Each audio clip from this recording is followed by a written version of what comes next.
नमस्कार। आज हमारा टॉपिक है माउंटबेटन योजना 1947। पिछली क्लास में हमने कैबिनेट मिशन योजना 1946 के बारे में पढ़ा। कैबिनेट मिशन योजना 16 मई और 16 जून 1946 को प्रस्तुत की गई थी, जो कि संघ, संविधान सभा और अंतरिम सरकार के संबंध में थी। कैबिनेट मिशन में पाकिस्तान का प्रावधान नहीं था, इसलिए मुस्लिम लीग ने अपनी पाकिस्तान की मांग के लिए 16 अगस्त 1946 को टैक्स कार्यवाही दिवस मनाया, दंगे किए। मुस्लिम लीग शुरू में अंतरिम सरकार में शामिल नहीं होती है, बाद में शामिल होती है, सरकार के कार्यों में रोड़े अटकाती है और संविधान सभा के चुनावों में तो भाग लेती है, लेकिन संविधान सभा की बैठकों का बहिष्कार करती है। और मुस्लिम लीग अपनी पाकिस्तान की मांग के लिए दंगे करवाती है, अंतरिम सरकार के कार्यों में रोड़े अटकाती है, संविधान सभा की बैठकों में भाग नहीं लेती है। इस तरह कैबिनेट मिशन योजना असफल रहती है। ऐसी परिस्थितियों में ब्रिटिश प्राइम मिनिस्टर क्लीमेंट एटली 20 फरवरी 1947 को घोषणा करते हैं कि हम 20 जून 1948 तक भारत छोड़ देंगे और लॉर्ड वेवेल की जगह लॉर्ड माउंटबेटन को वायसराय बनाएंगे। मार्च 1947 में लॉर्ड माउंटबेटन वायसराय बनकर भारत आते हैं, यहाँ की परिस्थितियों को समझते हैं और 3 जून 1947 को अपनी योजना प्रस्तुत करते हैं, जिसे माउंटबेटन योजना या 3 जून की योजना कहते हैं। माउंटबेटन योजना जो है ये 3 जून 1947 को प्रस्तुत की गई। ठीक है, तो हम देखते हैं कि माउंटबेटन योजना के मुख्य बिंदु क्या है। पहला, भारत का विभाजन होगा। भारत का विभाजन होगा, 2 नए अधिराज्य बनेंगे। 2 नए अधिराज्य, डोमिनियन, 2 नए अधिराज्य बनेंगे, भारत और पाकिस्तान। तो मुस्लिम लीग पार्टी की बात यहाँ पर मान ली गई। मुस्लिम बहुल क्षेत्रों को मिलाकर पाकिस्तान का गठन किया जाएगा। जो मुस्लिम बहुल प्रांत है, उन प्रांतों की विधानसभाओं से या जनमत संग्रह से सहमति ली जाएगी कि क्या वे पाकिस्तान में शामिल होना चाहते हैं या भारत में बने रहना चाहते हैं। ठीक है, तो यहाँ पर हम देखते हैं कि कौन कौन से मुस्लिम बहुल प्रांतों ने पाकिस्तान में शामिल होने की सहमति दी। इसमें कुल 11 प्रांत थे, जिनमें से जो मुस्लिम बहुल प्रांत थे उससे ये सहमति ली जानी थी। तो देखते हैं कि कौन कौन से प्रांतों से किस प्रकार सहमति ली गई। पहला देखते हैं, पंजाब और बंगाल।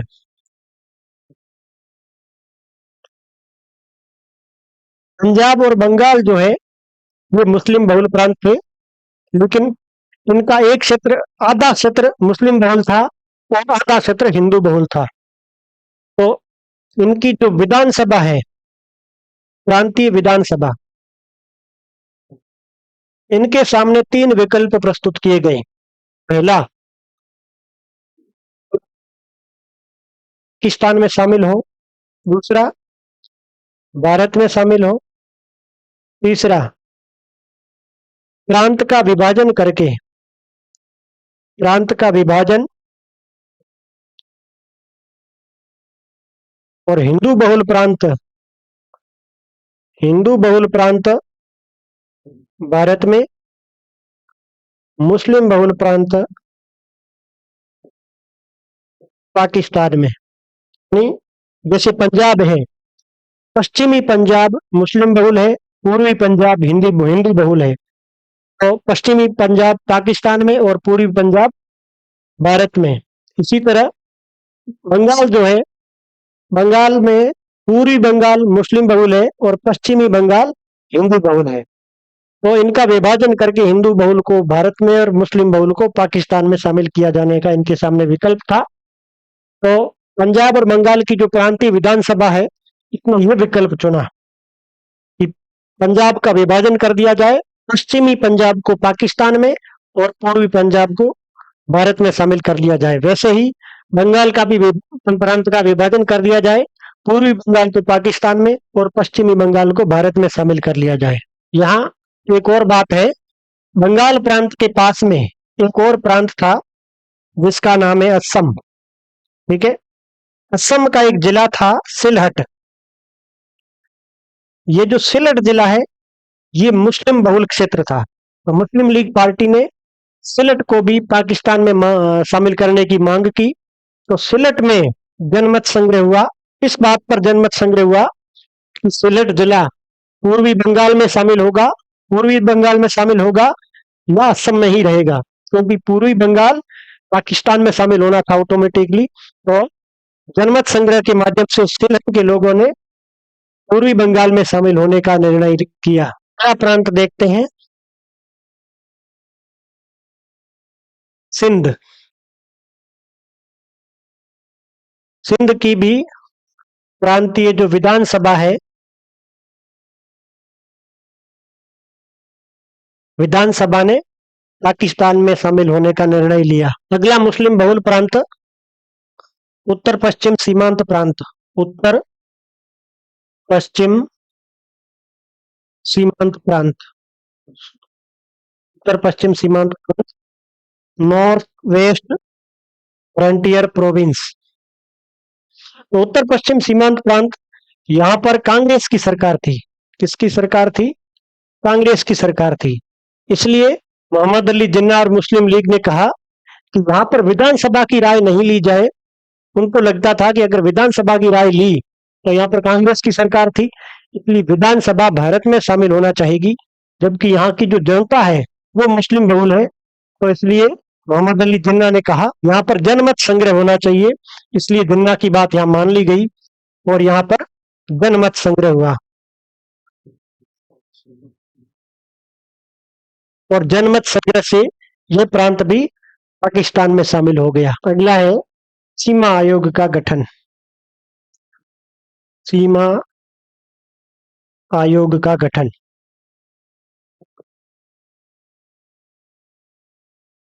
माउंटबेटन योजना में सीमा आयोग के गठन का प्रावधान किया गया।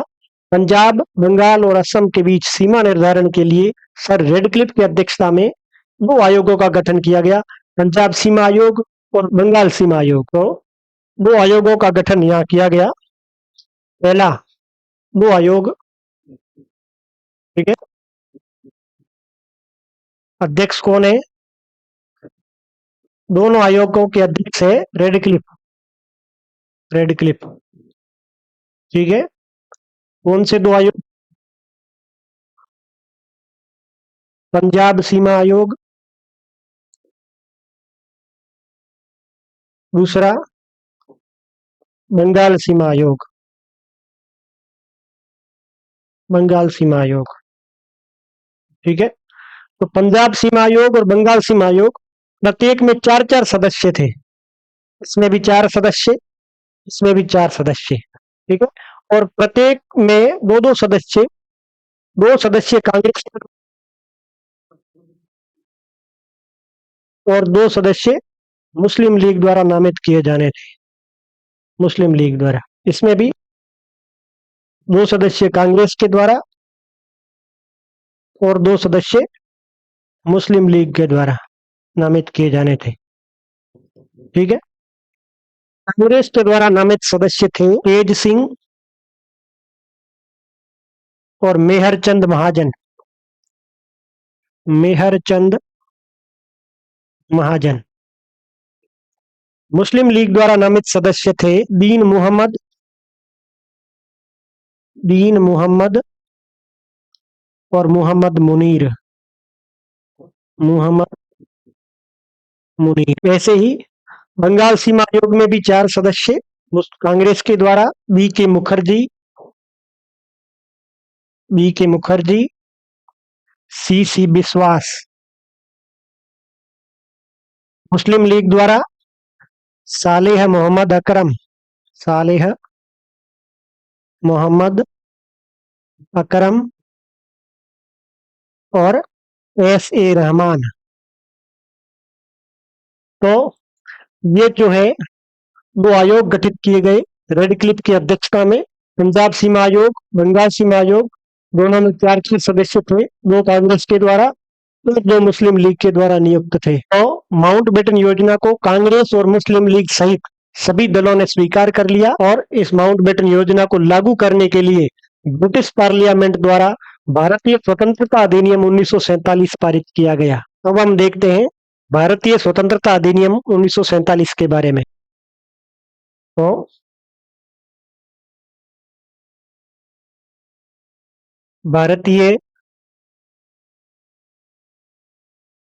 स्वतंत्रता अधिनियम 1947। तो 4 जुलाई 1947 को ब्रिटिश पीएम क्लीमेंट इटली द्वारा भारतीय स्वतंत्रता विधेयक हाउस ऑफ कॉमन्स में प्रस्तुत किया गया। ठीक है, और ये विधेयक हाउस ऑफ कॉमन्स से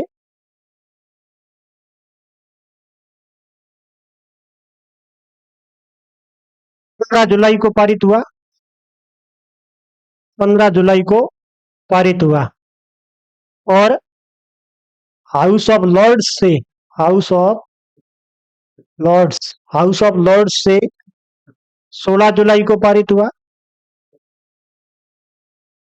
और 18 जुलाई को 18 जुलाई को सम्राट के हस्ताक्षर से ये जो है एक्ट बन गया, अधिनियम बन गया। तो भारतीय स्वतंत्रता अधिनियम 18 जुलाई 1947 को पारित हो गया। इस एक्ट में 20 सेक्शंस 20 सेक्शंस यानी धाराएं, 20 धाराएं, 3 शेड्यूल्स यानी अनुसूचियां। ठीक है, अब हम देखते हैं कि भारतीय स्वतंत्रता अधिनियम में क्या क्या प्रावधान थे, क्या मुख्य बिंदु थे। पहला, 15 अगस्त 1947 को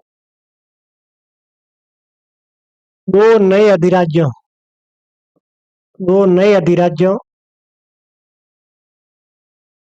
कौन से, भारत और पाकिस्तान में सत्ता हस्तांतरित कर दी जाएगी।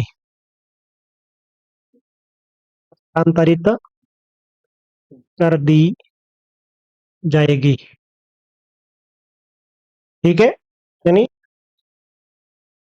यहां पर भारत के विभाजन की बात हो रही है।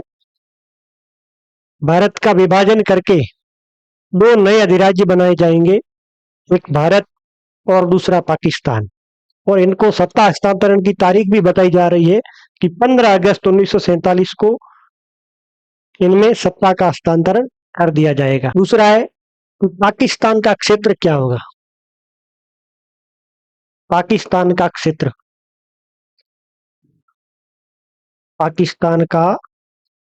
क्षेत्र इस अधिनियम के बनने से पूर्व ही माउंटबेटन योजना के तहत जो है मुस्लिम बहुल प्रांतों की विधानसभाओं या जनमत संग्रह से सहमति लेने का काम करीब करीब पूरा हो चुका है। इसलिए यहाँ पर तय हो चुका है कि पाकिस्तान में कौन कौन से क्षेत्र शामिल होने वाले हैं। तो यहाँ पर इन्होंने जिक्र किया है पूर्वी बंगाल सिलहट जो कि असम से पूर्वी बंगाल में शामिल हुआ था, सिलहट सहित पूर्वी बंगाल, पश्चिमी बंगाल भारत में शामिल हो गया था और पश्चिमी पंजाब। तो हमने देखा कि बंगाल और पंजाब का विभाजन हुआ था, पूर्वी बंगाल पाकिस्तान में, पश्चिमी बंगाल भारत में। वैसे ही पंजाब का विभाजन हुआ, पश्चिमी पंजाब पाकिस्तान में और पूर्वी पंजाब भारत में। इस अधिनियम में ब्रिटिश सरकार ने आदेश जारी करके नए प्रांतों का गठन किया है, पंजाब और बंगाल का विभाजन करके, और नए प्रांतों का ये विभाजन 15 अगस्त 1947 के दिन लागू होगा। तो जो पंजाब प्रांत है, इसका विभाजन करके दो प्रांत बनाए गए, पश्चिमी पंजाब और पूर्वी पंजाब। पूर्वी पंजाब। वैसे ही बंगाल का विभाजन करके दो नए प्रांत बनाए गए, पश्चिमी बंगाल और पूर्वी बंगाल। पूर्वी बंगाल। ठीक है। तो यहाँ पर पश्चिमी पंजाब और पूर्वी बंगाल, ये दोनों जो है ये पाकिस्तान में शामिल हुए। ठीक है ना। अगला है सिंध, उत्तर पश्चिम सीमांत प्रांत। उत्तर पश्चिम सीमांत प्रांत और बलूचिस्तान। बलूचिस्तान। ठीक है। ये बलूचिस्तान वो बलूचिस्तान नहीं है जो वर्तमान में पाकिस्तान का प्रांत है। एक उस समय बलूचिस्तान एक केंद्र शासित प्रदेश था, यानी चीफ कमिश्नर शासित प्रांत था, जो कि पाकिस्तान में वर्तमान में एक प्रांत है बलूचिस्तान, उससे काफी छोटा था। उस समय एक रियासत थी जिसका नाम था कनात, जिसका ब्रिटिश भारत से कोई लेना देना नहीं था, उस पर ब्रिटिश नियंत्रण नहीं था, वह एक स्वतंत्र रियासत थी। पाकिस्तान ने आजादी के बाद मार्च 1948 में सैन्य दबाव बनाकर जबरदस्ती इस कलात रियासत को पाकिस्तान में शामिल करवा दिया। बाद में बलूचों की मांग पर बलूचिस्तान प्रांत बनाया गया। तो कलात रियासत को जबरदस्ती पाकिस्तान में शामिल किया गया था, इसलिए आज भी बलूचिस्तान के लोग स्वतंत्र होने की मांग कर रहे हैं। अधिनियम में ये क्षेत्र जो है ये पाकिस्तान में शामिल किए जाने थे। अगला है तीसरा बिंदु, प्रत्येक अधिराज्य के लिए, प्रत्येक अधिराज्य के लिए एक गवर्नर जनरल होगा। गवर्नर जनरल होगा जिसकी नियुक्ति जिसकी नियुक्ति ब्रिटिश सम्राट द्वारा की जाएगी। ब्रिटिश सम्राट द्वारा की जाएगी। ठीक है। तो भारत और पाकिस्तान प्रत्येक के लिए एक गवर्नर जनरल का प्रावधान किया गया और उसकी नियुक्ति ब्रिटिश सम्राट करेगा। इसमें यह भी प्रावधान किया गया कि अगर वे चाहे, यानी भारत और पाकिस्तान की सरकार चाहे, अगर वे चाहे एक ही व्यक्ति को एक ही व्यक्ति को दोनों देशों या अधिराज्यों दोनों देशों के गवर्नर जनरल के रूप में नियुक्त किया जा सकता है। ठीक है।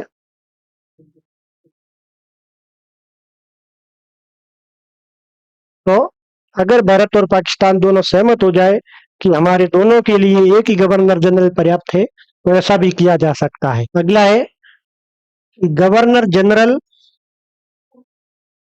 गवर्नर जनरल और गवर्नर जो कि प्रांतों में होता है, गवर्नर को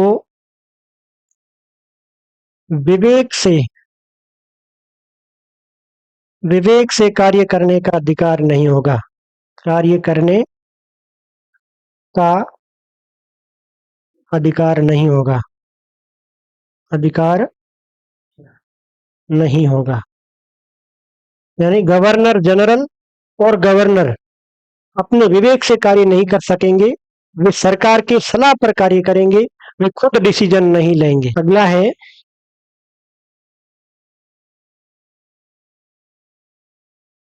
कि देशी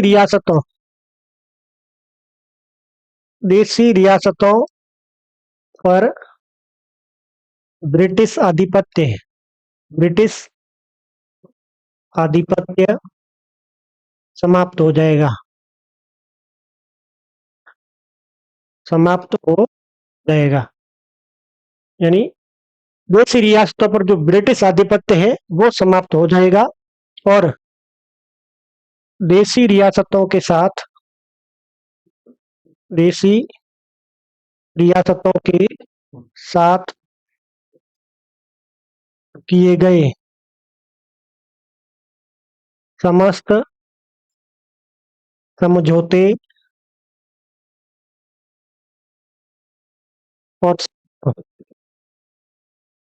और संधियों रद्द मानी जाएगी, समाप्त मानी जाएगी। ठीक है, यहाँ पर देशी रियासतों के सामने ये विकल्प था कि भारत में शामिल हो सकते हैं, पाकिस्तान में भी शामिल हो सकते हैं या चाहे तो स्वतंत्र भी रह सकते हैं। अगला है ब्रिटिश सम्राट की उपाधि से, ब्रिटिश सम्राट की उपाधि से भारत का सम्राट, भारत का सम्राट, भारत का सम्राट शब्द हट जाएगा। ठीक है, अब वो भारत का सम्राट नहीं कहलाएगा। अगला है दोनों देशों की,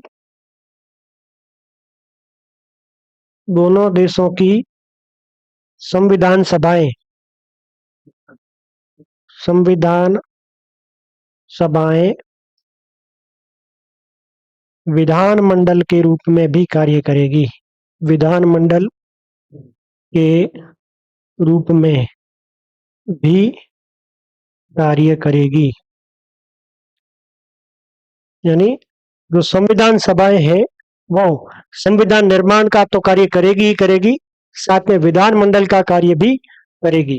भारत की संविधान सभा का गठन किया जा चुका था, बैठकें हो रही थी, और पाकिस्तान की संविधान सभा का भी गठन कर दिया जाएगा, जो कि वो भी विधानमंडल का कार्य करेगी। और विधानमंडल को, विधानमंडल को कानून बनाने के मामले में,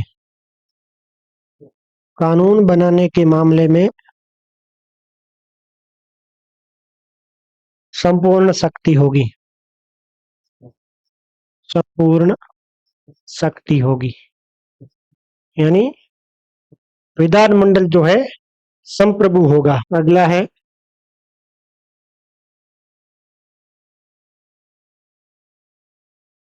आप, अगला है ब्रिटिश पार्लियामेंट, ब्रिटिश पार्लियामेंट का कोई भी कानून, कोई भी कानून इन अधिराज्यों पर लागू नहीं होगा, इन अधिराज्यों यानी भारत और पाकिस्तान पर लागू नहीं होगा, लागू नहीं होगा। ठीक है, तो अगला है कि संविधान लागू होने तक, संविधान लागू होने तक भारत शासन अधिनियम, भारत शासन अधिनियम 1935, भारत शासन अधिनियम 1935 के तहत शासन चलाया जाएगा, शासन चलाया जाएगा। तो जब तक संविधान लागू नहीं होता है तक इन देशों का शासन जो है भारत शासन अधिनियम 1935 के तहत चलाया जाएगा। और विधानमंडल को, विधानमंडल यानी जो समय संविधान सभा है, विधानमंडल को 1935 के एक्ट में, 1935 के एक्ट में संशोधन का भी अधिकार होगा, संशोधन का अधिकार होगा, संशोधन का अधिकार होगा। तो विधानमंडल को 1935 के एक्ट सहित जो भी एक्ट उस समय लागू है उन सब में संशोधन का अधिकार होगा। अगला है भारत सचिव। भारत सचिव पद समाप्त हो जाएगा, समाप्त हो जाएगा। ठीक है। नेक्स्ट है सेना, प्रशासन और वित्तीय संसाधनों। सेना, प्रशासन और वित्तीय संसाधनों का बंटवारा होगा, का बंटवारा होगा। तो ये था भारतीय स्वतंत्रता अधिनियम 1947। तो जो दो नए अधिराज्य बने जिनमें नए गवर्नर जनरल नियुक्त किए गए, पाकिस्तान के नए गवर्नर जनरल कौन बने? पाकिस्तान। पाकिस्तान के गवर्नर जनरल ने गवर्नर जनरल मोहम्मद अली, मोहम्मद अली जिन्ना, मोहम्मद अली जिन्ना। और पाकिस्तान के प्राइम मिनिस्टर पीएम बने लियाकत अली खान, लियाकत अली खान। ठीक है।